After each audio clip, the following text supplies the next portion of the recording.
Bonjour, buenos días. Je suis Dr Samir Khdar, je suis médecin spécialiste en anesthésie réanimation et gestion politique de santé. Je sors de l'Université libre de Bruxelles et de Sciences Po Paris. Je suis président du réseau international C3M, réseau des compétences médicales et scientifiques des Marocains du monde.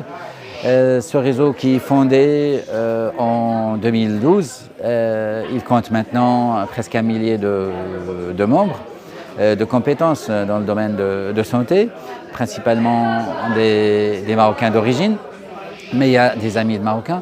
Aujourd'hui, on se retrouve au nord du Maroc, dans une ville magnifique, une ville qui a ensorcelé plus qu'une personne, la ville bleue, la perle bleue, donc c'est la ville de Chefchaouen. Chefchaouen, ville entourée par des montagnes. La province de Chefchaouen est très connue.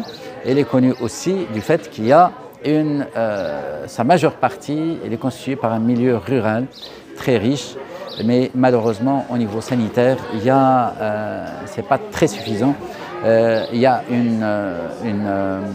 un manquement, donc, et d'ailleurs c'est pour cela que on se retrouve avec nos amis catalans, avec nos amis qui sont venus directement de Barcelone. Pendant cette période, on se retrouve dans cette belle province.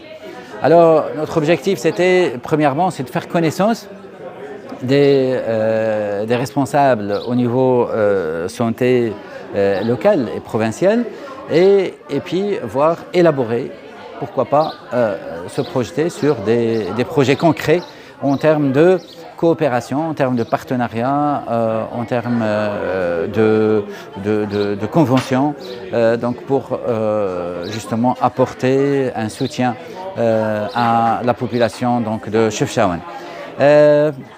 Lors de notre séjour, on a eu trois grandes réunions où on a élaboré nos différents projets et on a élaboré une carte de route, une feuille de route, un plan d'action, donc soit pour Chefchaouen, la province de Chefchaouen, soit pour d'autres régions du royaume. Notre but in fine, c'est d'agir premièrement au niveau de la santé publique, de s'impliquer dans ce renouveau que connaît le Maroc, la refonte du système de santé, dans cette équité territoriale que le Maroc voudrait atteindre. Non seulement cela, mais aussi au niveau donc, de la recherche scientifique et au niveau de la formation et la formation des formateurs. Voilà.